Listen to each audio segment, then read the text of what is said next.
What's up, guys? And I got Eugene Marchenko with me today. My name is Justin Brock, and this is the Insurance Gurus Podcast. And today we're going to chop it up a bit. Later on, we got a cool webinar coming up. Super cool. You know, cool is a word that's losing its cool. It's cool. Yeah. It's cool. It's not that cool anymore. I remember when I was a kid and my grandmother would be like, "Oh, everything is cool. It's so cool." And she'd make fun of the word. Now I'm like, that's an old word. So a better word is we're going to have a kick-ass webinar. I like that better. It's probably a lame word too. But either way, that's what we're going to do. It's going to be talking about trained virtual assistants. But before we get into that, we wanted to talk to you guys about selling Medicare supplements, Medicare Advantage plans over the phone and all of the things that come with that. And I want to talk to Eugene about his expertise in the close, the art of the close. I would love to help. Okay, so Eugene, tell me, what is your favorite way to keep people on the phone when you're calling a cold prospect or lead? Let's say lead, maybe they've already been talked to, maybe there's some sort of interest level, but that's still pretty cold. Yeah. How do you keep them on the phone, bro? What do you do? Let me say, I'm going to role play with you. Okay. Well, let me answer it first, and then we'll role play. Okay. So it's always important to keep them thinking and engaged when you call them. So you can call them for whatever reason you want, as long as you say, "I'm giving you a call back."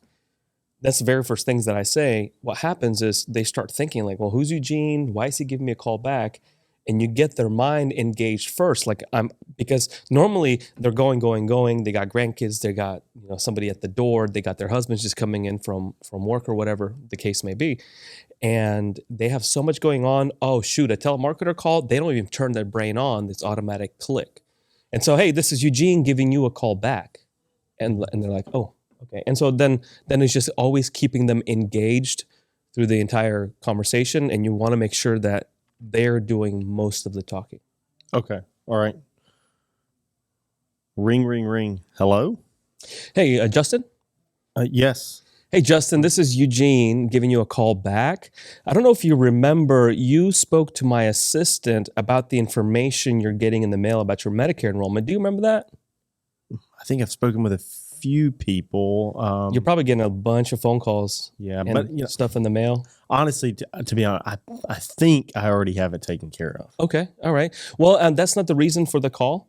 The reason why I was calling is to go over everything that Medicare has been sending you. So even though you have everything taken care of, you want to make sure that everything works the way it's supposed to work. Now, where are you in the process of going through the information you've been getting? I had talked to a broker down the street, and I'm supposed to go back and just pick out the final plan and company. Okay.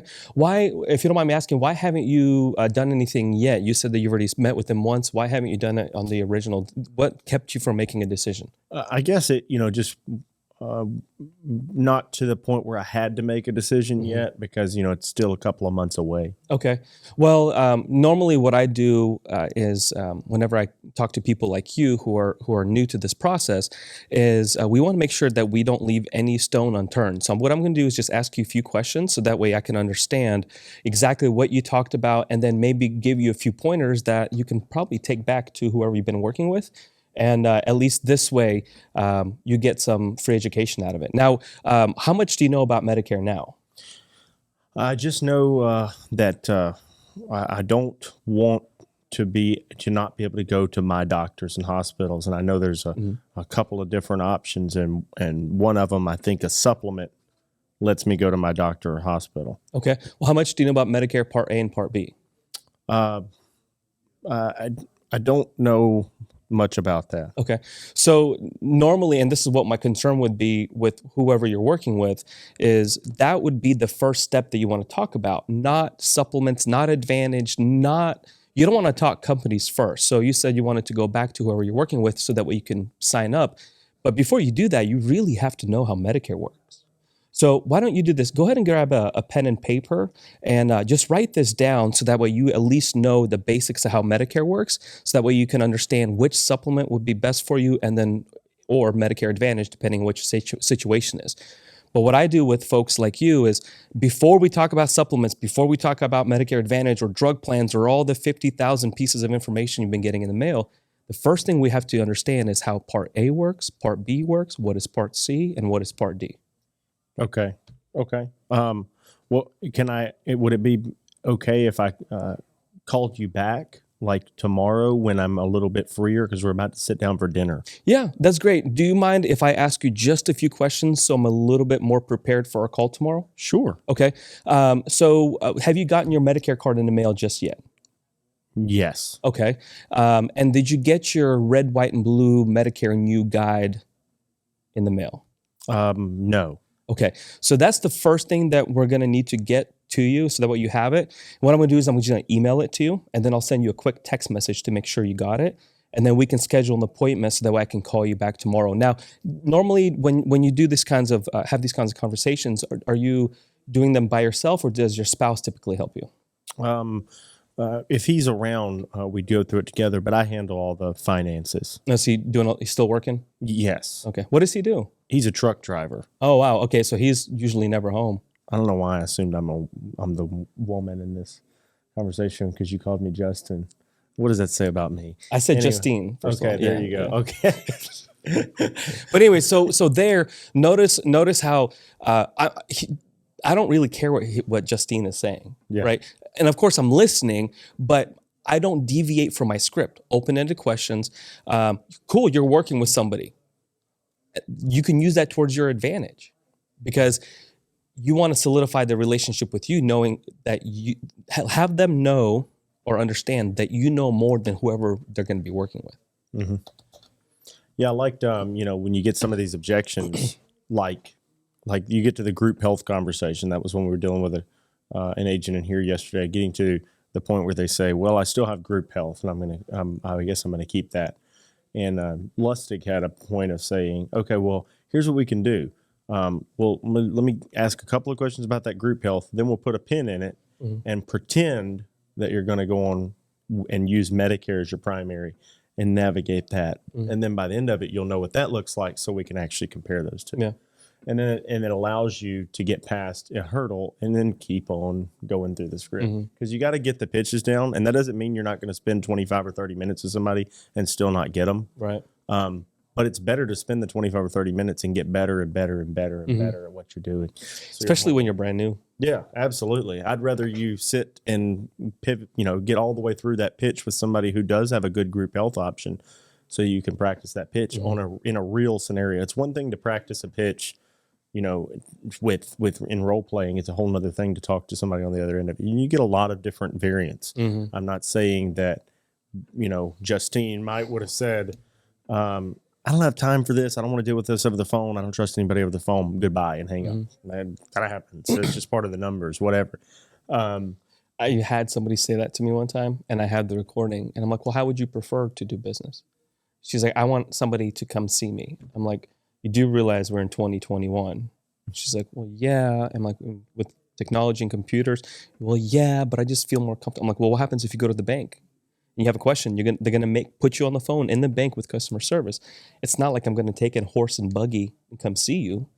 And my assistant, she was in the office and she's like, I can't believe you said you're going to take a horse and buggy to come see her. I never got the sale, but she laughed it. Yeah. She at least broke down a little bit. Yeah.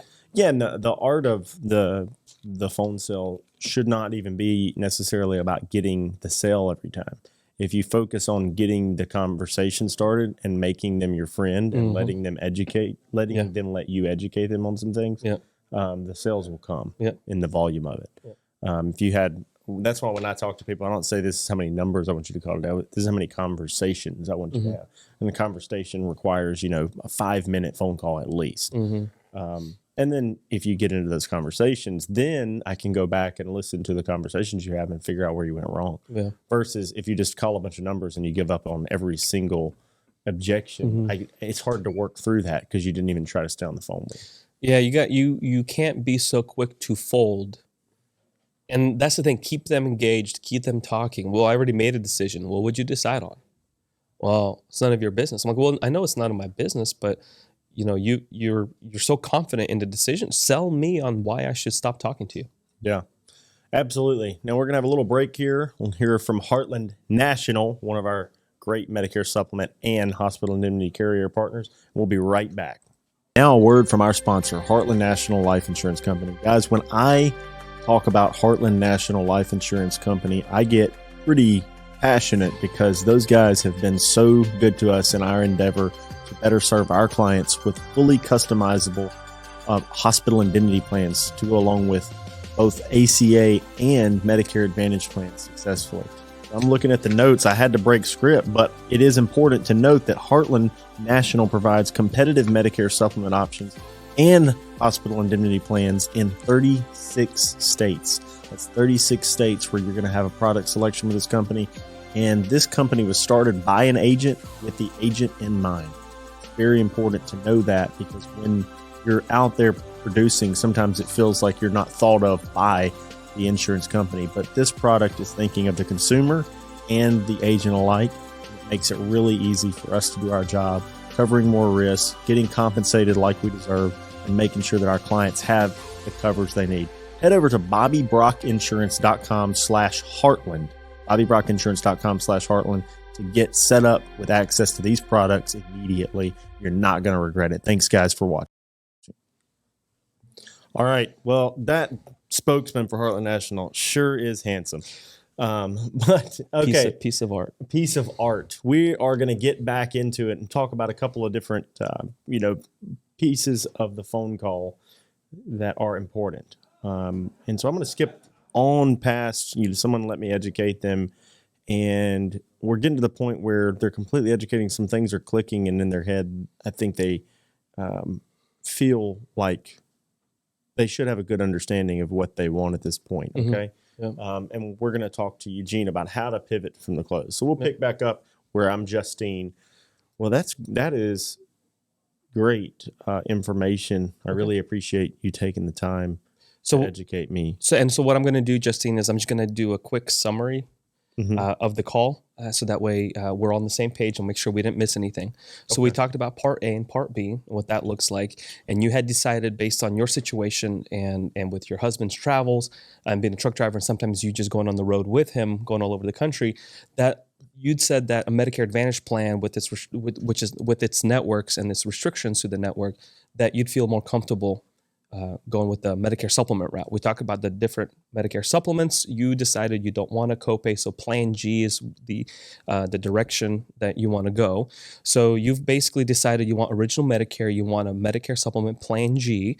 So what the next steps look like is actually pretty simple. What we do is we take your information that I have here and we send it over to whatever company you decided, and they're going to set up what's called a crossover benefits. And what happens is Medicare is going to be primary. The Medicare supplement is going to be secondary. You're going to get your cards in the mail, and then you'll be done with the entire process. So do you have any questions about anything that we talked about so far between all the companies, between A, B, C, D, all that? Well, when do I need to do this by? You can do it whenever you want. I have all the information right here. I'm pretty much finished up with everything that I need to do. So I just need to confirm a few more pieces of information, and I can send it to the company. And you can just get this monkey off your back. Yeah, I just don't want to start it too early because my Medicare doesn't start for a couple of months, and I don't want to be paying for something too long. Yeah, well, the good news is even if you've made your decisions and you've got everything in the mail, you don't have to pay for anything until it's ready to go into effect. So it looks like here you're turning 65 in June. Is that right? Yes. What day in June? June 1st. June 1st. Okay. And you said that you did not get your Medicare card yet? I did get it. You did get it. Okay. Go ahead and look at your Medicare card. How does your name appear on your Medicare card? Let me get it. Okay. And that's my close. Yeah. And that's my close. Me going through my purse. Perfect. Yeah. So very assumptive. Yeah. Very not. I mean, they don't have to pay for anything now, anyways. Now, at the end, I'll say, well, once I collected all the information, and you're always verifying and confirming, not asking. You're never taking, right? You never say, what is your social security number? Yeah. That's very defensive. And so what I would have said then is I would have said, well, what's your Medicare number? How does your name appear on your Medicare card? Well, let me go get it. Then I'll say, well, what is that number? Yeah. She's already looking at it, and her brain did not register me saying, hey, can I please have your Medicare card number? I say, what is that number? Like very non-threatening. And then the same thing. Now, does your Medicare card match, the name on your Medicare card match the name on your social? So, well, let me go get it. So she gets her social, and they're like, oh, what is that number? So it's very... I like to say on the Medicare card, now, how exactly is your name written on your Medicare card? Yep. And sometimes, to be perfectly honest, I've completely forgotten the name of the person I'm talking to. So that helps you remember. So I say, and how exactly is your name written on your Medicare card? Tom, Tom. Oh, Yeah. I thought maybe it was a common spelling. Like what? Yeah. So some of those little tricks can help us. So, all right. So when you are calling these people back, so right now you have an assistant that is filling up your calendar, one of the trained telemarketers. And when they're filling up those calendars and you're calling people back, are they scheduling specific times, or are they just sending you leads and you call them when you want?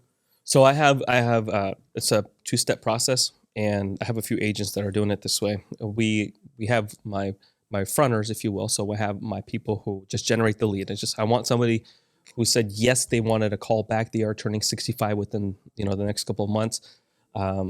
And before I used to call them a little bit heavier, but now because we're doing more Medicare Advantage now and figured out ways to stay compliant that way, I'm doing less qualifying because now it's just a needs analysis, right? And so I have my appointments, I have my leads that are generated, and then I have a VA go through and basically get them on my schedule. Now, not always.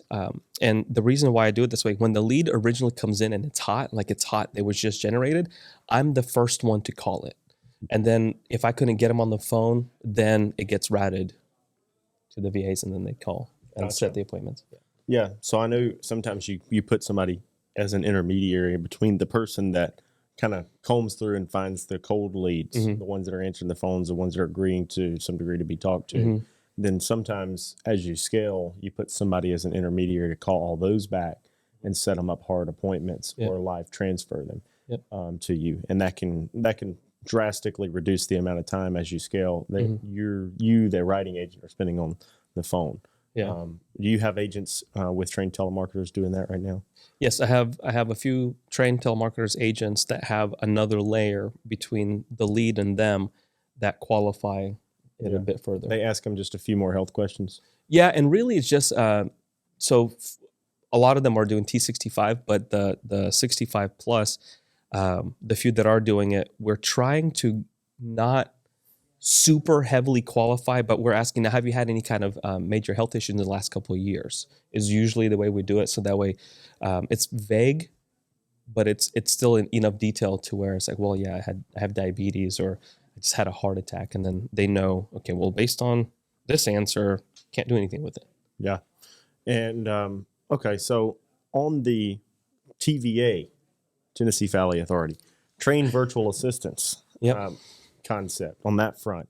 You and I had been talking about this for a while about certain things. So a couple of tasks came up for me that I needed help with based on buying an agency and having a ton of migration data and different things we had to do.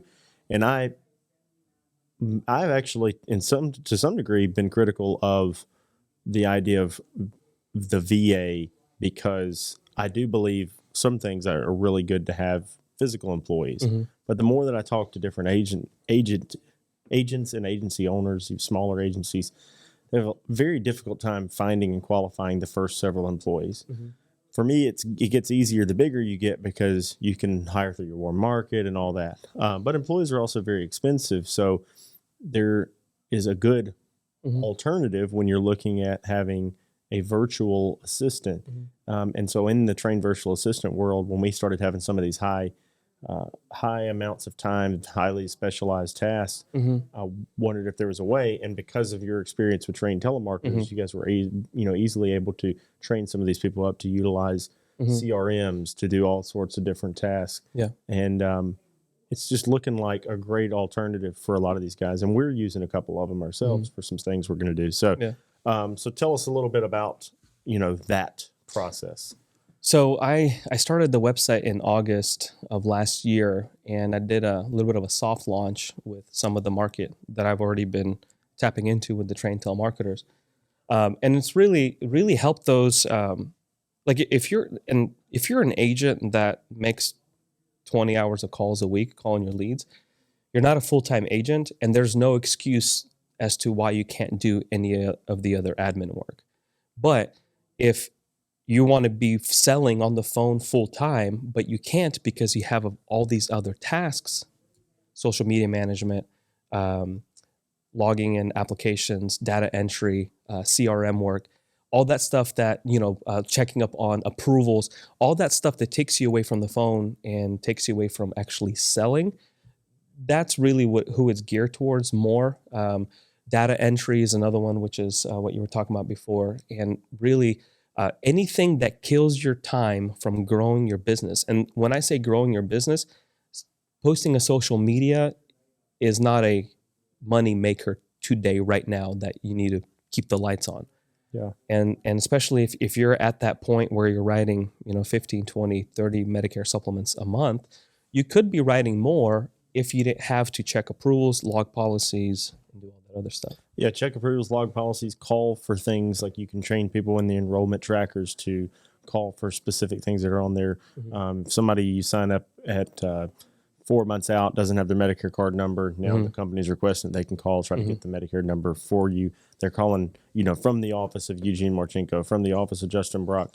Also, data entry is a big one. But like you're saying, social media management, small time graphic design, all sorts of things that are easy to train somebody in. And they're all easy for you to learn, really. You all can do some small-time graphic design with Canva and post on social media and all that stuff. But then I find there's so many agents that are spending 25, 30 hours a week posting on social media, doing data input, doing all that, and they're one-man shows. If they could outsource that and then, for a marginal cost and then focus that time on selling, they'd make exponentially more money. You have to be writing business. Like even here, yesterday, I'm in the office, I'm managing trained virtual assistants, trained telemarketers, data download center. I'm managing all that stuff while I'm making calls. So yesterday, I sold a couple policies here because I know that I still need to produce. I'm a producing agent. Yeah. And so yes, I have all this other stuff. And yes, I'm managing people, managing virtual assistants and all that because they're my companies, which you wouldn't have to manage your own. But the point is, you have to be selling, you have to be growing your business, you have to be growing your agency. And if you're finding yourself where it's like, well, I'm going to go on Facebook for 5 minutes to write this post, and then you get sucked into the YouTube or the Facebook hole. The algorithm. Yes. That you now can become a product of the algorithm. Then now you're 3-4 hours deep into it and you haven't made your follow-up calls on your leads. You need to get away from that. Very easy. Get sucked into motivational videos. The motivation you need to do the thing that you're supposed to be doing while you're watching those motivational videos. We'll take just a quick break here, and I'm going to come back and we'll have another little bit. If you have any questions to what we're saying right now, you can put them in comments. You can put them around, and we'll definitely answer your questions as soon as we can. Just a second here. It's time to grow your agency like a guru. Introducing Go Guru Pro. The Go High Level platform allows for minimizing software-based subscriptions and grants control over several facets of marketing and communication. Automate your workflow, communicate with your leads, book appointments in advance, and house all your clients in one secure location. Visit goguru.pro and schedule your one-on-one demo today. Whoa, goguru.pro. Wow. Who came up with that? Whoever did, I love it. It's fantastic. Phenomenal. Imagine having a trained virtual assistant that could do all your data input in there and just itemize all the stuff. The stars are aligning. Dude, what if you had a trained virtual assistant, you could do your accounting and your QuickBooks management? Eventually, I don't even have to go just to work. Yeah. All I got to do is be the guy that says, oh, you want that policy? Boom. Sign here. Well, listen, we talked about, getting the attention on the phone. We talked about the close. one thing I want to do and close this out is talk about what you do after you get the close.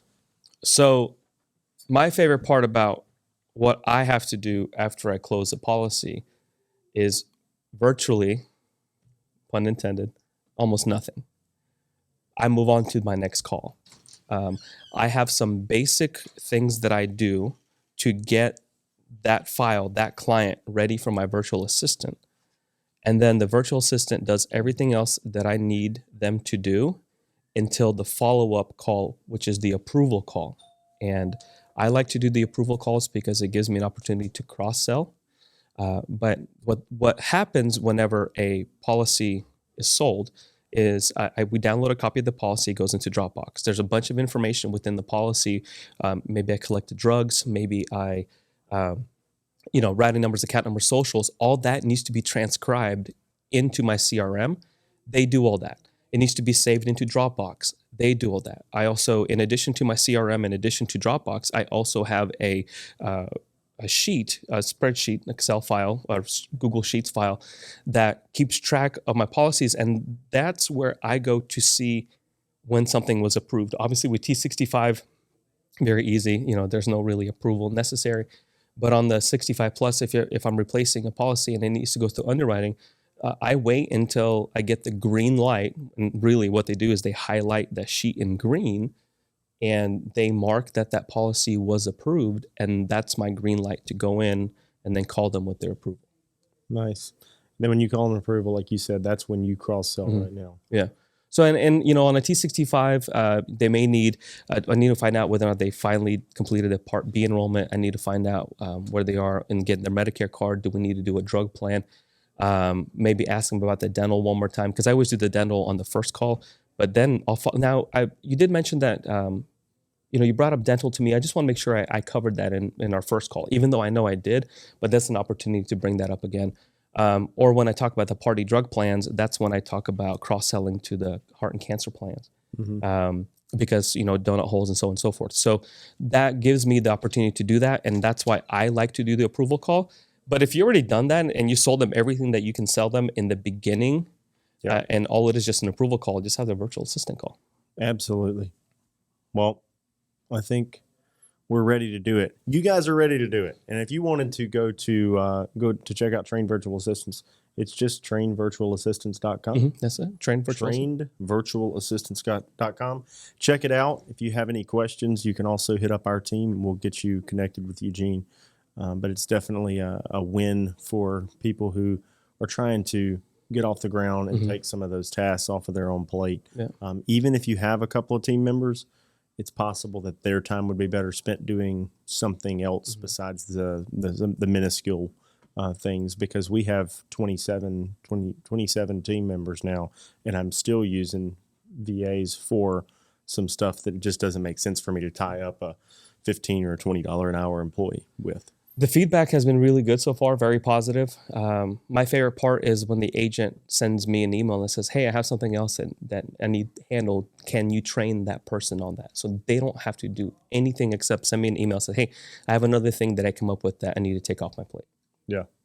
Perfect. Awesome. Thank you guys so much for being here. And this is Insurance Gurus Podcast. Please subscribe. Please like the video if you're watching this on YouTube. And we'll talk to you soon.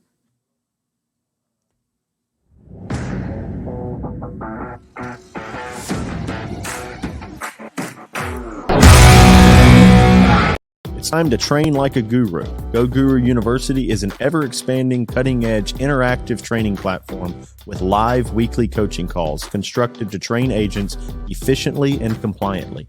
Go Guru University offers a library of training modules explaining Medicare A to Z, face-to-face and telesales training, SEO and other marketing, and much more. Visit goguru.university to schedule your one-on-one demo today.